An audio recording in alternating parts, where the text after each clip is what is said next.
Hi வணக்கம். எல்லாரும் நல்லா இருக்கிறீங்களா? நானும் நல்லா இருக்கிறேன். டைம் ஃபார் குக்கிங் தமிழ் என்ற என்னுடைய சேனல் மூலமாக மீண்டும் உங்களை சந்திக்கிறதுல மிக்க மகிழ்ச்சி. இன்றைக்கு கத்தரிக்காய் பிரட்டல் கறியோடு தான் நான் வந்திருக்கிறேன். வாங்கோ வீடியோக்குள்ள போகலாம். இதில் 3 கத்தரிக்காய் எடுத்து பொரிச்சு வச்சிருக்கிறேன். அதோட மீடியம் சைஸ் உருளைக்கிழங்கு 3 எடுத்து நீளமாக வெட்டி பொரித்து வச்சிருக்கிறேன். இதெல்லாம் வெட்டுறதுக்கு முதல் ஒரு தேசிக்காய் அளவு புளி எடுத்து நான் இதில் ஊற விட்டு வச்சிருக்கிறேன். பழப்புளி, வெஜிடபிள் ஆயில் எடுத்துக்கொள்கிறேன். நான் இது சின்ன ஸ்பூன் அளவுறபடியாக இப்படி எடுக்கிறேன். 1/2 டீஸ்பூன் கடுகு,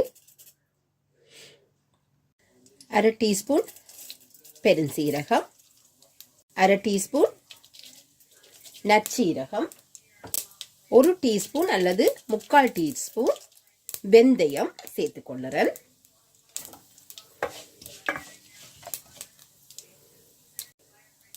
இப்போ வெட்டி வச்சிருந்த பூண்டு எல்லாத்தையும் வதக்க போறேன். பூண்டு கொஞ்சம் வதங்க தொடங்கிட்டுது. இப்போ வெட்டி வச்சிருந்த வெங்காயம், பச்சை மிளகாய், கருவேப்பிலை இவ்வளோ எல்லாத்தையும் சேர்த்து இப்போ வதக்கி கொள்ளுறேன்.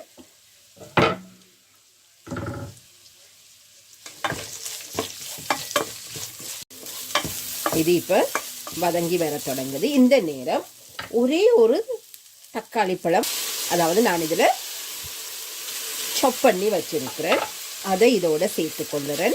நான் ஒரு தக்காளி பழம்தான் போடுறேன். என்னத்துக்காகன்னு சொன்னால் கறி கொஞ்சம் திக்கா வாரத்துக்காக நாங்கள் பழப்புளியும் சேர்க்கறதால ஒரு தக்காளி பழத்தை நீங்கள் இப்படி அரைச்சி போட்டால் கூட நல்லம் வெட்டி துண்டுகளாக போடுறதை விட இதில் தேவையான அளவு உப்பை சேர்த்து கொள்ளுவோம். இந்த கறிக்கு கொஞ்சம் உப்பு தூக்கலாக இருந்தால் நல்லது. 1/4 டீஸ்பூன் மஞ்சள் பவுடர், ஒரு 4 டீஸ்பூன் கறி பவுடர் சேர்க்கிறேன். இது ஸ்ரீலங்காவில் செய்கிற மாதிரி மல்லித்தூள் எல்லாம் சேர்ந்த பவுடர் என்றபடியாக நான் இதில் 4 டீஸ்பூன் சேர்த்துக்கொள்ளுறேன். உரைப்பு தேவையென்றா கூட சேர்த்துக்கொள்ளலாம் நீங்கள்.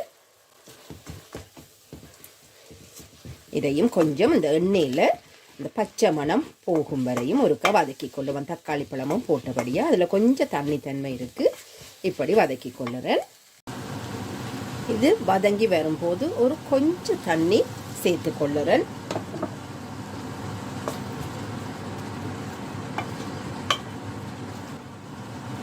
கரைத்து வைத்திருந்த பழப்புளி கரைசலை சேர்த்து கொள்ளுறேன்.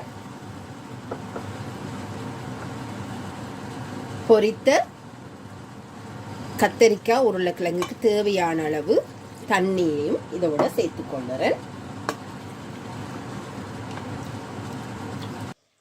பொரித்து வைத்திருக்கிற கத்தரிக்காயை நான் இதில் ஃபுல்லாக போடுறேன். உருளைக்கிழங்கு லாஸ்ட்டில் தான் போட வேணும். ஏர்லியாக போட்டால் அது கூடுதலாக எல்லாம் கரைந்த மாதிரி வந்துடும்.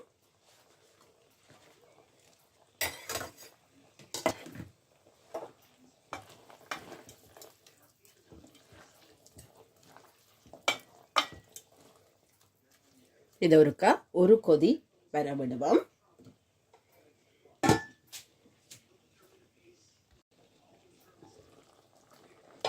இது கொதிக்குது. இப்போ 1 கப் தேங்காய் பால் இதில் சேர்த்து கொள்ளுறேன்.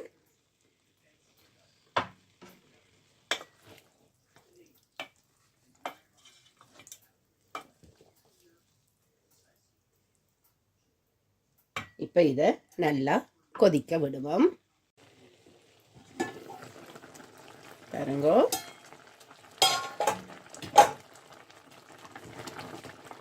இது நல்லா இப்போ கத்தரிக்காய் எல்லாமே குழம்புல நல்லா ஊறிட்டுது.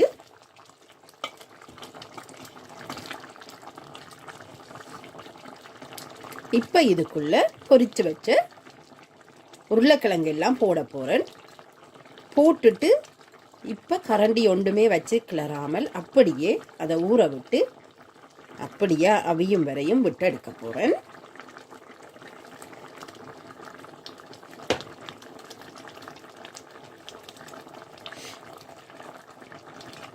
மூடி விடுவோம்.